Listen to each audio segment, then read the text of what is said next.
Salut à tous, c'est François Rousseau. Si vous êtes passionné par les voitures, vous êtes au bon endroit. Continuez à regarder, on va entrer dans le vif du sujet.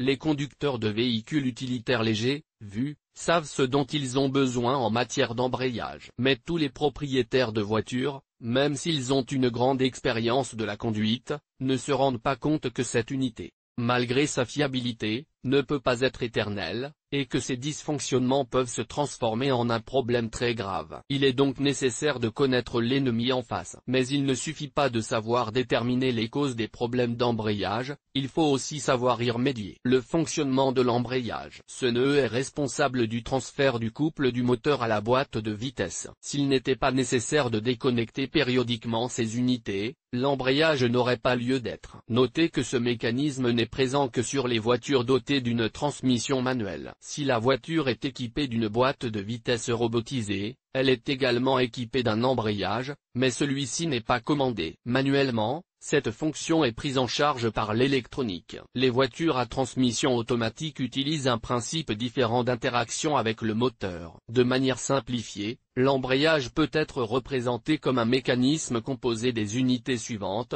un actionneur reliant la pédale à l'embrayage lui-même, il peut être mécanique, avec un câble, ou hydraulique. Dans le cas d'une boîte de vitesse robotisée, l'entraînement est actionné par un actionneur dont les commandes proviennent de l'unité de contrôle. Un panier composé d'une butée et d'un plateau de pression. Un disque entraîné. Fourchette. Des ressorts d'amortissement. Une pédale. Lorsque le conducteur appuie sur la pédale, le câble transmet la force aux tiges du cylindre, puis à la fourche qui, par l'intermédiaire de la butée, transmet la force mécanique au lobe du disque de pression qui, à leur tour, se plie au volant d'inertie. En conséquence, le disque entraîné perd son adhérence avec le disque menant et le moteur commence à tourner au ralenti, sans que les roues soient sollicitées. Symptômes des dysfonctionnements de l'embrayage. Comme nous l'avons déjà indiqué, de nombreux conducteurs se rendent compte, en cas de problème d'embrayage, que la voiture a commencé à se comporter de manière étrange, mais ils s'y habituent souvent sans prendre de mesures actives. Par conséquent, une panne mineure se transforme en panne grave, ce qui entraîne l'immobilisation de la voiture. Si vous connaissez les principaux signes de dysfonctionnement de l'embrayage, vous pouvez éviter de tels risques en effectuant vous-même les réparations nécessaires ou en vous rendant dans la station-service ou le centre d'entretien le plus proche. Décrivons donc les principaux signes d'un éventuel dysfonctionnement de l'embrayage et le nœud spécifique responsable du mauvais comportement. Débrayage incomplet de l'embrayage. Dans de tels cas, on parle généralement de la voiture mène. Cela signifie que le disque entraîné n'est pas complètement désengagé de l'arbre d'entraînement du moteur lorsque l'on appuie sur la pédale. Par conséquent, la voiture a de fortes secousses lorsqu'elle démarre et change de vitesse, bien que la pédale soit enfoncée avec autant de douceur que d'habitude. Cause d'un tel problème, la course de la pédale est insuffisante. La taille du réglage est indiquée dans la documentation relative à la marque du véhicule. Le réglage de l'entraînement est défectueux. Notez que la solution au problème sera différente selon qu'il s'agit d'une transmission mécanique ou hydraulique. Le disque entraîné est déformé. Cela se produit généralement lorsque le fauron de la face dépasse un demi-millimètre, que le revêtement du disque est déformé et qu'il est pressé en permanence contre le volant du moteur. Le moyeu du disque est coincé dans les cannelures de l'arbre. Ce défaut survient le plus souvent à la suite d'une marche au ralenti prolongée du véhicule, en particulier dans un parking ouvert. Comme vous pouvez le constater, il n'est pas toujours facile d'identifier une défaillance de l'embrayage même avec un symptôme spécifique, car il peut y avoir plusieurs causes. Patinage de l'embrayage. Les symptômes évidents d'une telle défaillance de l'embrayage sont les suivants: lorsque vous appuyez sur la pédale d'accélérateur presque jusqu'à la butée et que vous la relâchez, le moteur rugit, mais la puissance ne répond pas à vos attentes. En outre, une odeur de brûlé peut se dégager du compartiment moteur. Cause de ce problème. Le réglage de la roue libre de la pédale est déréglé, la garniture de friction du disque entraîné est contaminée par de l'huile. Le plus souvent, ce scénario est typique des voitures ayant un kilométrage élevé, qui peuvent faire sauter un joint d'huile, un joint d'étanchéité. Il y a des connexions desserrées, à cause desquelles le fluide lubrifiant éclabousse sous le fond, entrant sur la garniture de frottement. C'est dans ces cas que l'on peut sentir une odeur d'huile brûlée. L'usure des garnitures de friction. Des problèmes peuvent être causés par un actionneur défectueux. Si vous regardez sous le plancher de la voiture, en demandant à un assistant d'appuyer sur la pédale d'embrayage, la tige du cylindre récepteur doit bouger, poussant la fourchette. Si ce n'est pas le cas, le problème se situe au niveau de l'actionneur. Dans les voitures à entraînement hydraulique, ce type de dysfonctionnement se produit en raison de l'obstruction de l'orifice de compensation du cylindre principal. Lire aussi, clignotement des feux au ralenti lorsqu'on appuie sur la pédale d'embrayage, des bruits parasites se font entendre si l'on relâche la pédale, l'environnement sonore devient normal. La nature des bruits peut varier et aller d'un bruissement caractéristique à un grincement intermittent d'intensité variable. Cause possible. Le palier de déclenchement a craché en raison du jeu ou d'un manque de lubrification, les lobes du panier ou les ressorts d'amortissement sont détériorés. Le roulement de l'arbre d'entraînement de la boîte est usé. La pédale d'embrayage grince et ne revient pas lorsqu'elle est enfoncée. Essayez de la tirer vers l'arrière avec la pointe de votre chaussure. Si cela ne suffit pas, le problème ne disparaît pas, l'entraînement est probablement bloqué. Ou bien le palier de débrayage a perdu son étanchéité. Ce problème est parfois causé par le blocage du ressort de la pédale, le plus souvent, en raison d'une période d'inactivité prolongée, ou de la tige du maître-cylindre. La douille de l'essieu au point de fixation de la pédale peut grincer, il suffit de la graisser. L'embrayage est débrayé lorsque l'on appuie fortement sur la pédale. Si l'embrayage ne s'enclenche pas lors d'une pression ou d'un relâchement progressif de la pédale, ce symptôme est caractéristique de l'entraînement hydraulique, on peut alors évoquer les causes suivantes. L'étanchéité de la conduite du système d'embrayage est perturbée, le niveau de liquide dans le système est inférieur au niveau admissible.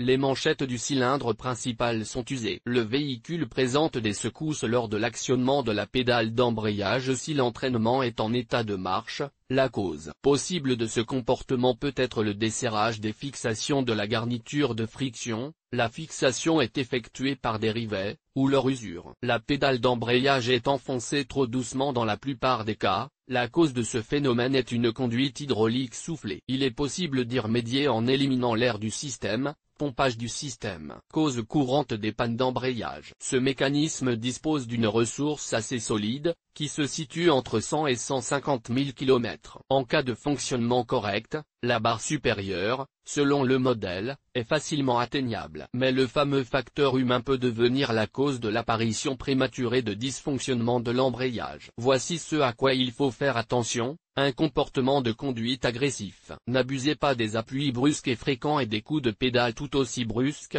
De telles actions ne permettent pas aux garnitures de friction de durer longtemps. Attention à la conduite constante sous une charge accrue, ce qui est souvent le cas des véhicules commerciaux.